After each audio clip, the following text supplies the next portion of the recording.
Alright guys, welcome back to the Grow with Jones YouTube channel. My name is Sean Jones. I'm going to be your host for today, as always. Now, if you don't know who I am a personal trainer, gym owner. I've been in the fitness industry for the last 13 years.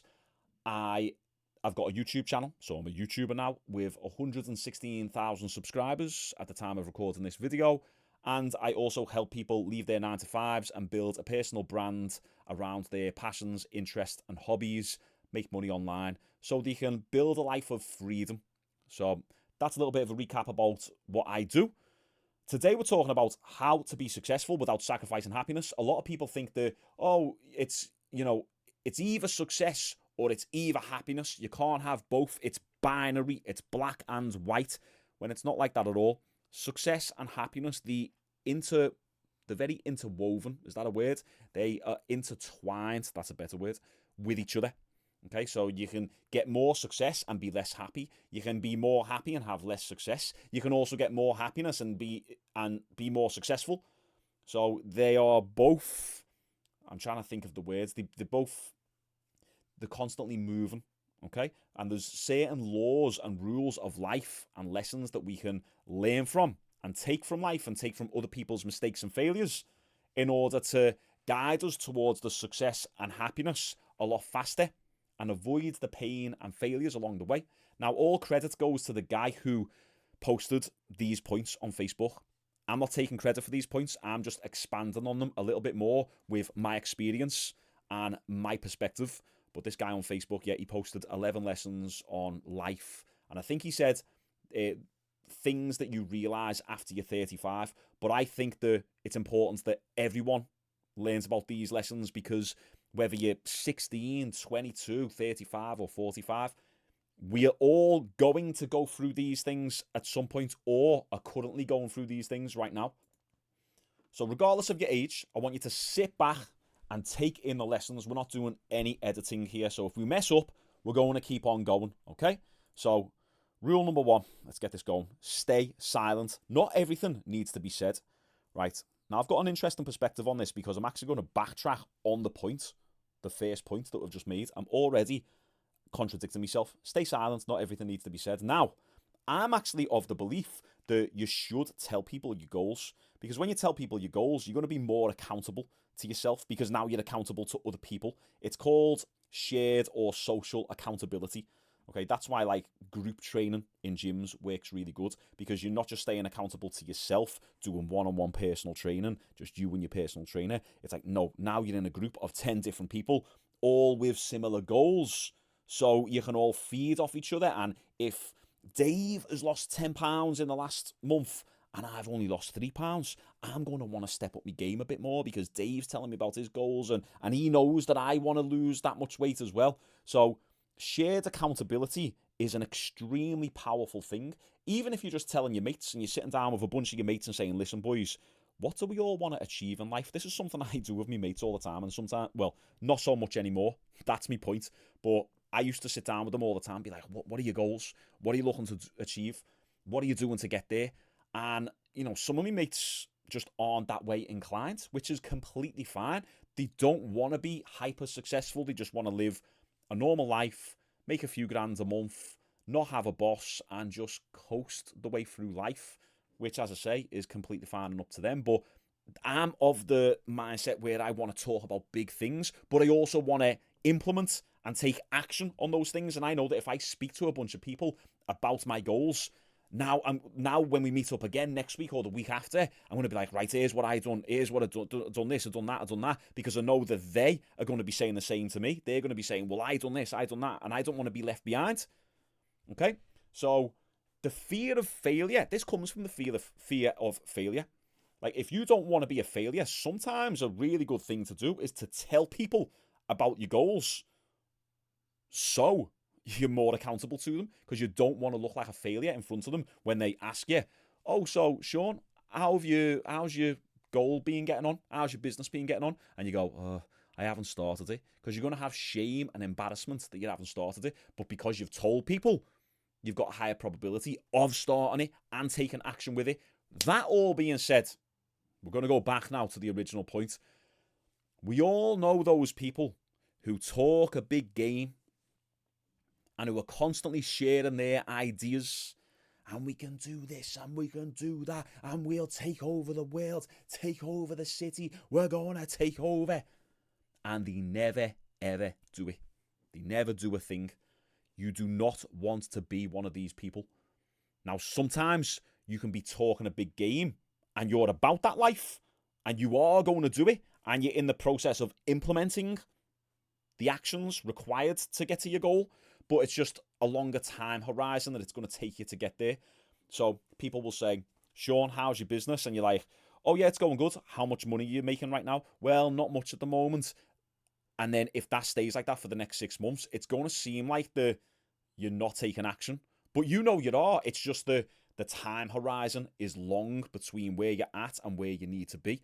But the other people can perceive that as that you're failing, or you're lying, or you're just talking a big game. So we have to get this balance between telling people what our goals are, but then also not going too over the top with it, because then the expectations of them might be a little bit unrealistic of you, and that might cause a little bit of a communication problem or a friction in communication where you think the friends are resenting you, or your friends think you're a failure, so on and so forth. We don't need to get into that.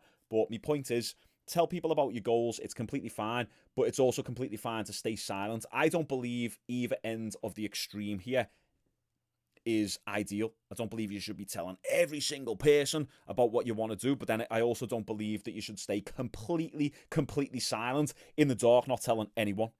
I believe you should tell people, but there does come a point when you do need to shut up and just get on with it. Now, when people ask me how I'm getting on, how's things going, Sean? How's the YouTube going? How's this? How's that? I'm like, yeah, it's good. That's it. I don't tell them about my secret channel. I don't tell them about me app that's coming out, the mentorship that I'm doing, the things that I've got planned. I don't tell them about any of that. I just say, yeah, it's going good. What are the plans with it? Just keep growing. And that's it. Because I am staying silent. Like, people have seen me take action and get on with it and get my head down and put that work in. But now I'm choosing to just, well, do you know what? I don't need to prove myself anymore. I don't need to justify myself to let everyone know I'm working. No, I just get my head down, crack on with it. If someone asks, I'll let them know. But I won't give them 100% of the information, not out of fear of failure, because I've proven time and time again, like, I don't really fail. I just change directions.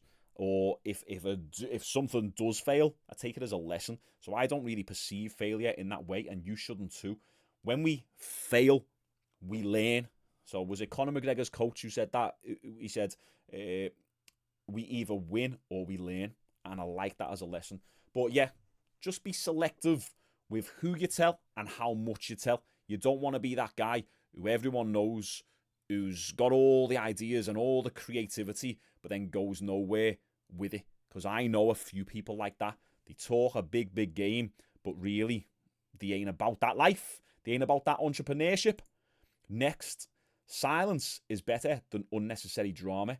This is definitely something that you learn as you get older, because as you get older, you have more responsibilities, you have more to lose.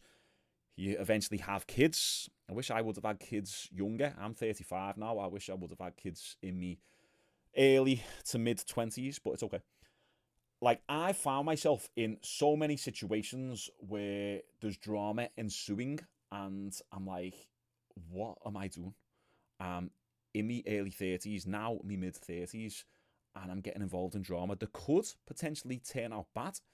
Like, if I'm in town and I'm getting pulled into fights with people who are on drugs, like, what am I doing?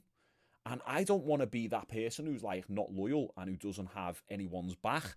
But at the same time, do they have my back if they're pulling me into drama, knowing that I've got a lot to lose? Because it's not really when you flip it round like that. So I want to be loyal. I want to have people's backs. At the same time, I've also got a lot to lose, and I'm really happy with my life, and I'm happy where I'm going, and I've got responsibilities. And as a man, your main prerogative are your responsibilities, are protecting and providing for your family And when you eventually have a family, you will realize how important it is, because when I had my little boy, my motivation 10x'd, and I've always been an incredibly motivated person 100% of the time. My motivation never wavers. Me health may change, me energy levels may dip and change. I might have smoked weed in the past and been a little bit lazy. Still, well, I wasn't even lazy. I was a weed addict, yet hustling my ass off. The motivation never changes. Yet when I had me baby, the motivation 10x, because it was no longer about me. So you have your main prerogative and priority as a man is looking after and protecting your family, okay? And you will realize that when you're able to do that, it gives you such an amazing feeling of fulfillment and happiness. Happiness is a fleeting emotion. It's always 5 steps in front of you, and then you get a little taste of it, and then it goes, okay? Because happiness is like every other emotion. Happiness is like anger. It's like sadness. It comes and it goes, okay? But your family is kind of like the core. I'm going off into family here, which I don't mean to, but your family is like the core. It's like the core seed to grow that happiness. I don't know if these metaphors are working, but you get my point. And I don't want to risk losing that from unnecessary drama. I can't be bothered with it anymore. All these, like, I know some people who are like late 20s, early 30s, and you would think that they're 17 years old by the mindset. And I'm like, wow, you're such a kid. You've got a brain like a baby. And like just by, and you can tell just by how attracted to the drama they are. Instead of focusing on success and money and family and friends and network, they're focused on drama and focused on little crappy minuscule things. We talk about level of problems, and as a business owner, you notice that your level of problems, go up tenfold. The increase. Instead of focusing on, oh, he said this and she said that and what's he saying over there, and then posting on Instagram like little crappy stuff about, oh, I can't believe so-and-so put this on Facebook about me, ignore them, and going back and forth and airing out of all your dirty laundry on social media. It's like, no, I want to be focused on, right, what staff member do I need to employ? What's my next video project? How am I going to get this app launched? How am I going to get the next 1,000 members on it? How am I going to earn me next 10 grand reoccurring monthly? Like, these are the things that I'm thinking about. Higher level problems, not unnecessary drama. Let's move on. If you find someone smarter than you, work with them. Don't compete. Competition is a weakness. This is something I learned early on. I realised, especially in the world of personal training, that can be quite competitive, especially nowadays. There's so many PTs. But even just looking at somewhere like Liverpool, which isn't like a huge city like London, we've got 400,000 people in Liverpool. There's more than enough people in the city. There's more for clients, for every personal trainer to be fully booked out and more. So I learned it very early on that, like, okay, all these other personal trainers aren't my competition. As long as I am unique and I have my unique personal brand and I'm putting my personality out there and my message behind with my voice and my values, there will be a certain percentage of the population out there who will resonate with me more than they will someone else. Like one of my other mates who is a personal trainer, because we're all selling the same thing. I'm selling training, nutrition, accountability. That's it. The 3 pillars of fitness. So is me mate over here. So is this lad over here. So is the personal trainers in this gym over there. Everyone's selling the same thing. The only thing that's really different is what makes you, you. And that's your personality. So if you find someone who is doing better than you, usually it's because they're doing something, they're just better than you at something. I used to look at some personal trainers or gym owners and be like, how are they smashing it? Nah, like they must be deceiving people. They must be stealing from people. Like they don't even know what they're talking about. How are they earning so much money? But then I realised once I dropped my ego, all right, okay, well, if they're earning 20, 30 grand a month and I'm only doing 3, 4, 5, 10 grand a month, they are doing something better than me. They are skilled in an area that I'm not skilled in. And it's that simple. So when I started looking to collaborate with people instead of competing with them, then that's when my business really took off. So compete with yourself, collaborate with others. Compete with yourself, collaborate with others. Competition is a weakness. It's good to be competitive, but ideally, just be competitive with yourself.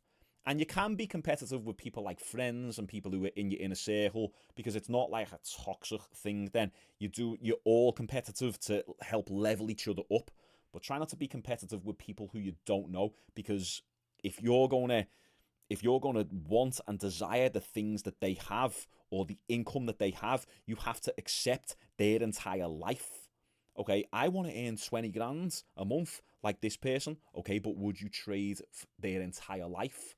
Well, probably not. Okay, cool. So there's no point even comparing myself to that person over there. Compare yourself against yourself. The family you create is more important than the family you come from. Guys, I spoke to quite a few of you now on the phone who wanted to join my mentorship program, and a common reoccurring theme is parenting. Okay, you had bad parents, or the parents kicked you out, or you've been homeless, or you've got foster parents, whatever it is, whatever sob story it is. Look, I get it. I know so many people who've got that trauma from when they were kids, and it's horrible. It's really horrible, but you just have two choices. And I know it's so simple and it's so cliche, but we've all probably heard of the story of there's an alcohol father. So there's an alcoholic father, and he's got two kids, and these kids can be twins. One twin chooses to grow up and never touch drink in their life. The other twin becomes an alcoholic. When twin A was asked, how come you've never drank alcohol? He said, oh, because my dad drank alcohol and I didn't want to be like him. And then when twin B was asked, how come you drink alcohol? He says, well, because my dad was an alcoholic and he used to drink every day. So the dad is the same, but the choices of the kids were completely different, despite the circumstances being exactly the same. It's all down to choices. It might not be your fault, but it's still your problem to solve. I'm going to say that again. Let's just sit with this for a few seconds. Whatever circumstance you've had in the past, whatever you've had going on, whatever you've got going on currently, it might not be your fault. Not your fault whatsoever. Okay, cool. We're not going to blame you. It's not your fault. But it is still your problem to solve. And I can't stress that enough. You have to solve it. If your parents were crap, you still have to solve it. And that's unfortunate, because there's no pity party waiting for you. No pity party. You want to know why? Because every single person has got a sob story. I watched the Mr. Beast video the other day. It was something like ages 1 to 100 fights for, what was it, $250,000, something like that. And they all had to convince each other who deserves the money. And then all the sob stories came out. Well, my daughter this, or my dad, and my granddad, I was this. And I hate that stuff, because it's just like, it's basically who can be the biggest victim. Which victimhood should not be rewarded. So, and luckily enough, the winner of the money was actually decided in a different way. It didn't turn out to just be gifted to the biggest victim, which is good, because imagine if it was, the biggest victim would have got rewarded for telling their victimhood story. 250 grand. So don't be a victim of your circumstances. We've all had bad stuff go on. Okay, you are really not special. I can't emphasize that enough. You are really not special. And I don't mean that in a bad, pessimistic way, but it's just true. You're not special. There's people out there who've had 10 times worse circumstances than you and came out 100 times better than you. Okay? So instead, what you do, to bring it back to the original point, is you focus all that trauma on just making your family better. My dad wasn't great, to be honest. He really wasn't. And I harboured a lot of resentment against my dad for so many years. And I've finally forgiven him now that I've grown up and I've become my own man. And I've, got my own family. Because I actually really thank my dad for what he done for me. Because it really taught me the valuable lessons of what a dad should be and shouldn't be. It was basically just like, right, okay, I didn't like all this about my dad. Right, just don't do that. But then also, and I will give him credit here, he did do some good things. which I've taken forward into me being a parent, me being a father. So, you know, you can still take lessons from your parents, even if they were bad, okay, or your family in general. Even if they were a bad family, you can take those lessons and make the choice to be better. It has to stop somewhere. So why not stop with your bloodline, with your generation? You have to be the person who breaks the curse. My family is notorious for all arguing with each other. It's an absolute nightmare. It's just the way they are. It's funny at times, but they're just crazy. I want to be the generation that stops that. Okay? But that's a choice I have to make. It's a conscious choice. It's not just like I say it one day and then just get on with my life and then, oh, forgot about it. It's like, no, I have to consciously think about it on a frequent basis. Right, okay, I don't want to be like my dad. I don't want to be like my family, constantly arguing. I don't want to, oh, I've just done something there that's like my dad. Change that. Correct it. You know what I mean? You've got to be conscious with it. Your current job doesn't care about you. They only pay you enough to kill your dreams. This is so powerful. A lot of you people, you guys, that's funny. A lot of you guys have watched me last 2 videos on this channel, and we've spoken a lot about jobs just killing your energy, killing that flame inside you. We've all got that fire inside our belly, and the job just gradually suppresses it over time. I can't remember if I told this story in the last video or the one before, but I used to have a client, and he was a high up, like, general area manager for a superstore, for a well-known superstore in the UK. And he was on something like 90 grand a base salary, and it used to go up every single year, and then he'd get something like 50 grand bonuses. It used to work out he'd make about 150 grand a year, which 13, 12, 10 years ago was a lot more than what it is now. And he had dreams. Like, what did he? I think he wanted to open up a shop. Anyway, he had dreams, and he wanted to open up a shop and get into property and do all these different things. He was a little bit older. He was about 50, and he hated his job. He hated it, and he used to moan. He used to train with me 4 times a week. He used to moan every single session, and I just used to say to him, "Look, you're sitting on loads of money. You can pretty much survive for the next year or 2 years without working. Why don't you just go for it?" "Oh no, because, you know, this job, it pays decent. It's enough to kind of keep me, you know, just keep me ticking along and keep me happy." Basically, he was saying it was enough to kill me dreams. So your job is basically like bribing you, saying, "Yo, if we give you this, put a hold on your life and your dreams. If we give you this money, everyone's got a price." But you have to understand that if you want to work for yourself and you want a better life and you want freedom, sometimes, like, you need to think to yourself, okay, well, what's the price for my freedom? I'll give my freedom away for 3 grand a month. Are you going to give your freedom away for 4 grand a month? Is it 5 grand a month, 10 grand a month? Because I'll tell you right now, I will tell you this, I'll look you dead in the eye. If a job came along tomorrow for me and he said, "Mr. Jones, we'll offer you 30,000 a month. You've got to work 4 hours a day, whatever, 3 hours a day. So it's minimal work, 30 grand a month, say 40 grand a month. But you're going to work for us, you know, for the next 20 years, blah, blah, blah. Would you take it?" I would honestly say no. Now, it depends a little bit, because if it's something that I'm incredibly, incredibly passionate about, like within one of my areas at the moment, whether it's like fighting or fitness or something like that, I would be like, okay, I'd consider it. Because if it's something that I really, really love, then that's cool. That's my point, is that you should be doing something that you love on a daily basis. But I wouldn't sacrifice my freedom for that money, because I just think to myself, well, I'd rather make half of that and have freedom and have no one tell me what to do, and me make my own money and me be completely autonomous and create my own life, than have someone pay me and then me have to be their slave, pretty much. And slave is a strong word, but come on, let's accept it. So, yeah, your current job doesn't care about you. They only pay you enough to kill your dreams. You give in your month's notice, you're replaced in 30 days. You're very replaceable, okay? Unless you're some sort of super high up CEO, and even then, even they're replaceable, okay? So you need to be able to become irreplaceable. And that's very hard to do if you're working for someone else. So that's why, really, you want to work for yourself. Next, free yourself from... Right, this is a big one. Free yourself from society's advice. Most of them have got no idea what they're doing.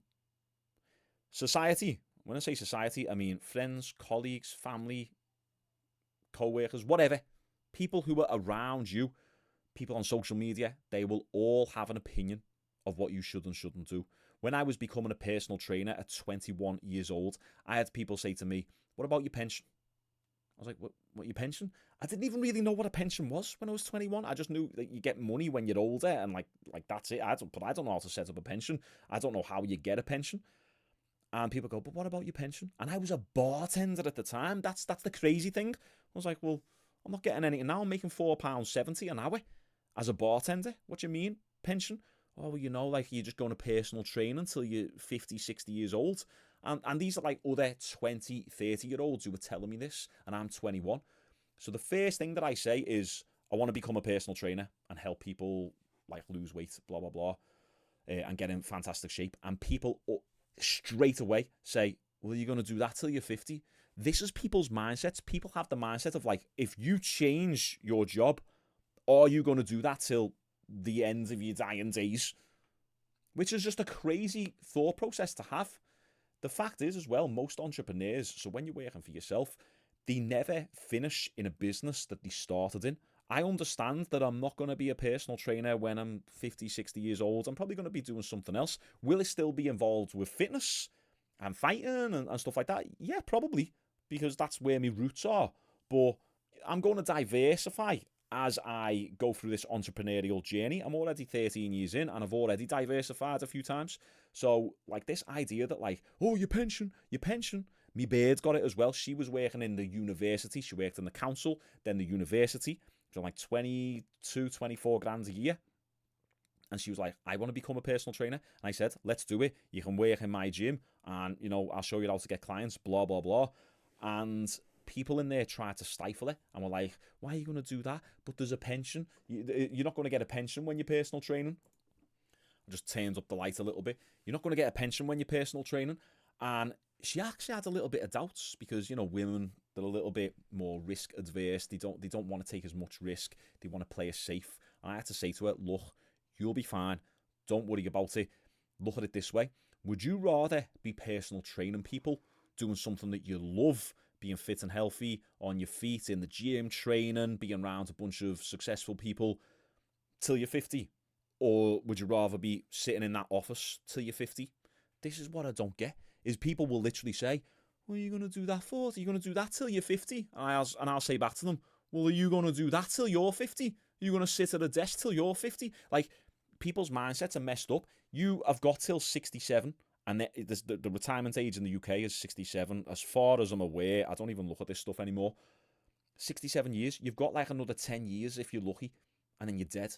10 years to live, and you've got a couple hundred grand in the bank. What are you going to do with that? You're old.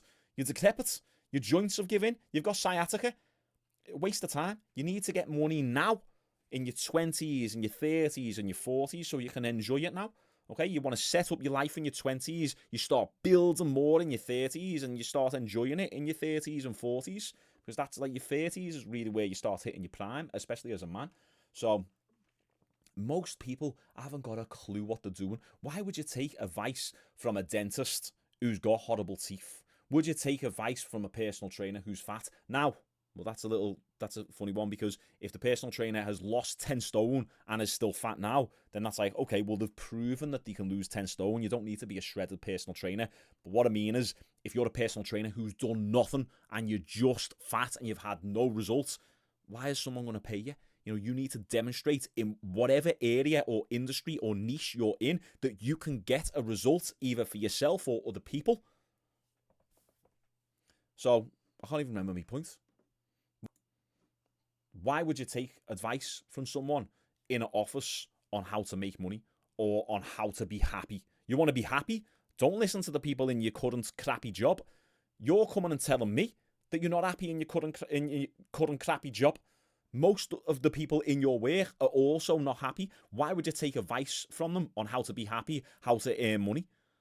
Only look at the people who have the results that you want and who speak sense and who have demonstrated proof of concept for advice. Most people drift through life. They've got no purpose, no direction, and zero intent. This pretty much just follows on from the last point. And then the little sub-headline for that is learn their needs and lead them. Okay, so that's just a little bit of practical advice. You always want to find people who've got no purpose, who have got that void in their life, who want to level up or who want a better life, who have needs. And if you can provide a solution for them, then you'll make a good amount of money. The person who solves people's problems will always make money. That's what I do.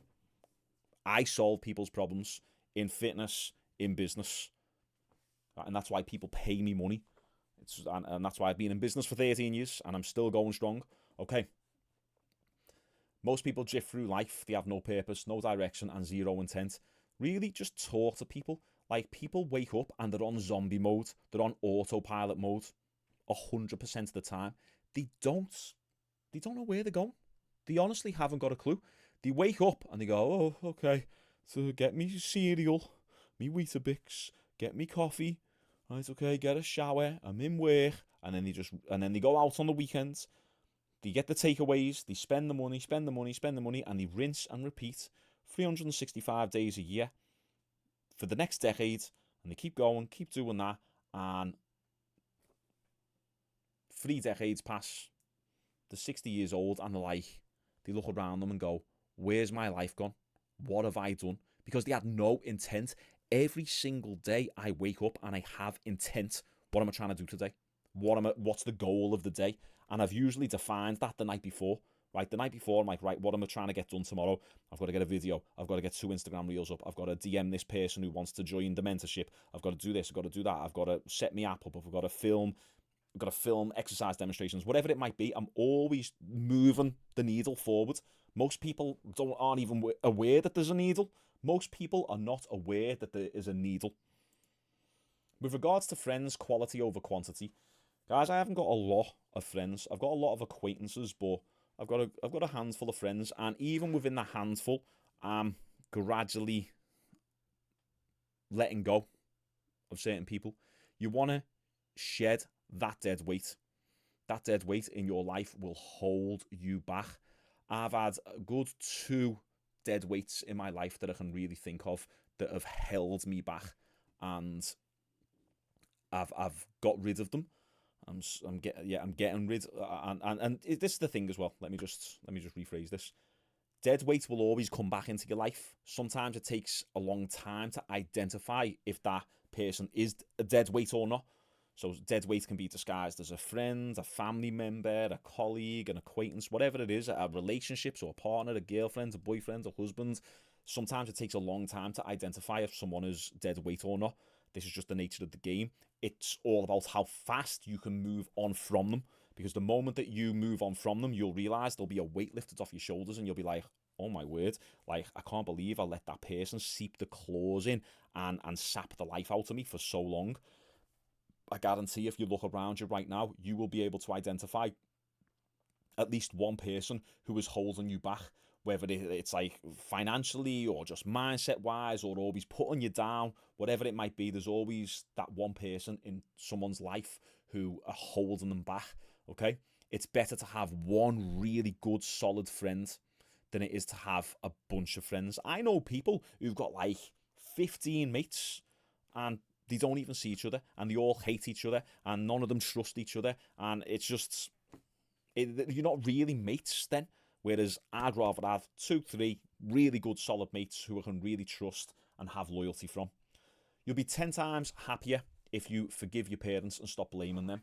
So we touched upon this before. We don't need to dive back into it because we went quite deep on it. You'd be 10 times happier if you forgive your parents and stop blaming them. Forgive, honestly, just move on. Like, I forgive my dad, and life got so much easier. I didn't realise how much time I actually spent thinking about my dad and harbouring resentment against them. The moment I let go of it and then just said to my mum and my sister, like, you know, I'm not angry at him anymore. I think they were shocked because we'd always meet up and we'd talk about my dad, and now I'm like, I'm past it. I'm moving on. It's dead weight. It's mental dead weight. Okay. No one will ever come to save you. Your life is 100% your responsibility. I can't emphasize this enough, guys. This is why people like to play the victim, because they think they're playing the victim and talking about all their problems in their life and why it's not their fault and blah, blah, blah. That someone's going to come along and save them. It's not the case. You can have an amazing family, an amazing friend circle, friendship circle, social circle, whatever. You can have all the support you ever need, yet it is still 100% your responsibility. That's the case. I know people who have had all the help in the world. Mental help, financial help, physical help, like any sort of help that you can name, and they still can't get it right, and they still destroy the lives and the relationships around them just because they just can't. I don't know. I actually don't know what the issue is, but it's until you actually take that ownership and that responsibility over your own life and understand that every single thing you do from here on out is your fault, because it's your choice. Yeah, okay, your parents done this to you, or your parents didn't bring it up properly, blah, blah, blah, blah, blah. But by you not making the choice to change, that's your fault. So every choice that you don't make is your fault. So start taking ownership. Even sometimes I'll do it, like whether it's the gym or people in the gym or personal trainers or whatever it might be, and I'll blame them and I'll say, we left because of this and that and da-da-da-da. And like, even though it still kind of isn't my fault, and maybe two personal trainers argued and then one of those personal trainer leaves, so it's not really my fault. Like, it happened behind closed doors, I didn't know about it. It's still my fault, because maybe I could have put something in place to prevent that from happening. Maybe I should have spotted the warning signs. Maybe I should have done one-on-one meetings with everyone more frequently and sat down and said, look, have you got any issues with anyone in here? Is there anything that you're not happy with? Like, so it all comes back to you at the end of the day. In business, in relationships, in everything, you have to take responsibility. Okay, you cannot play the blame game for the rest of your life. Okay, take fucking responsibility. Take fucking ownership. Your inner circle, this number 11, your inner circle should be more focused on money, success, and starting a family. Depending on how old you are, if like you're 16 watching this, obviously don't worry about starting a family just yet. But I'm telling you right now, family values, it's good to have them as a core value. A lot of people these days don't want kids, but I believe that most people who don't have kids regret. I've met a lot of people where, especially women, when they're older and they haven't got kids, and they regret it, okay, and they wish they could go back. So, get focused on getting in a relationship. Don't listen to people like, this isn't me firing shots here, by the way, but like people like Hamza, like on YouTube, or any of these self-development gurus who talk about, getting with as many girls as possible, fresh and fit, for example. Like, that's all well and good, and it's good having a lot of experience, but really, you want to focus on getting into a good, long, stable relationship. I always took the perspective of, look, if I can get in a relationship and I've got that relationship there, I don't have to worry about focusing on birds, trying to get with loads of different birds. Although, yeah, it's all well and good, it's fantastic. I don't have to put too much emphasis on trying to get out and meet birds and going on dates. People say that girlfriends take up a lot of time and money.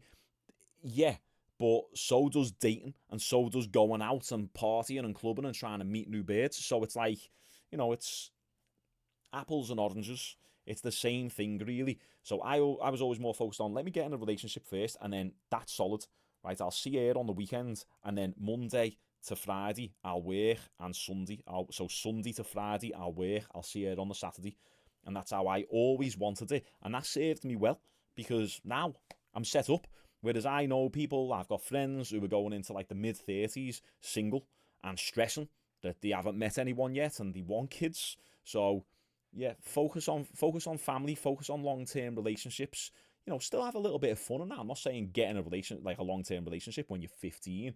Like, have a little bit of fun and stuff. But if you meet a girl who has got good values, who's on your team, who understands your vision, then stay with her. That's completely fine. You don't have to be a friggin' pimp going out like with loads of different birds. Just because you haven't slept with 50 birds doesn't mean that you're not a man. There's plenty of men out there who've only slept with one woman. It doesn't change anything. Obviously, Andrew Tate talks about this a lot and says, you need to be sleeping with loads of girls. But forget that. That's just him exaggerating to a certain extent. Look at him now. He's older and he's promoting being in a relationship and having a family, because that's what all men, when they reach the 30s, mid-30s, talk about: having a family, settling down, so on and so forth. You also want your friend circle to be focused on money and success, because you're going to have such higher level conversations. It used to absolutely piss me off. I used to have mates, and of course we were younger, and all they do is talk about footy. Oh my, fucking hell. Used to absolutely piss me off. Footy this, footy that. And even now, I'll go out, and sometimes I'll go out for like a mate's birthday, and I'm with all his mates, and all they're doing is talking about footy, and I'm like, I just want to go home. I can't even be bothered. Even when I'm bladdered and I'm drunk, I don't want to talk about. I'm not into it, because you're talking about a bunch of stuff I don't know. Talk about fighting, I'm right there. Talk about it for 10 hours with you. Talk about fitness, I can talk about that. Talk about business, money, success, mindset, relationships, all that. I love friggin' footy. Oh my days, but that's Liverpool for you. Who do you support, lads? Red or a blue? It's annoying. As they say, I think that might be it, guys. Just double check. Yeah, I think that's it. Closing thoughts. Which one's my favourite one here? Let's start there. How deep we're 40 minutes in. This is a big one. No one will ever come to save you. Your life's your responsibility. Most people drift through life. Yeah, look, guys, right? We all want to earn more money. We all want to earn 10,000 a month, 20,000 a month, this and that. But you'll notice if you start employing these lessons, getting to your goals of £10,000 per month will be so much faster. Or even these principles apply at 50 grand a month, 100 grand a month. They might even apply to make a grand a month, because just having these fundamental principles in your life and being conscious of them, it'll just allow you to go towards your goals a lot faster, because the majority of the stuff that we've spoke about today really is dead weight, is other people holding you back. And that's why this post was initially made for 35-year-olds. It was like, oh, these are the top 11 things that you learn when you're 35. It's because you realise that after that much time, by the time you're 35, you look around and you're like, damn, you learn these lessons from the experience. But listen to what I'm actually telling you right now. And even if you haven't been through some of these experiences yourself, I guarantee that you will know people who have.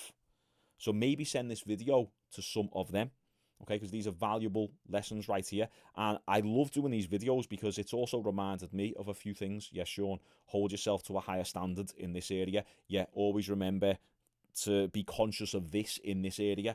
And that's why I love doing these videos, because it reminds me, it keeps me on track as well. So you guys comment down below what you thought of this. What was the biggest takeaway of this video? Or tell me a personal story that you have had yourself that applies or relates to the stuff that we've spoke about today. Okay? Make sure you like the video. Tune in for weekly videos. And I'll see you on the next one.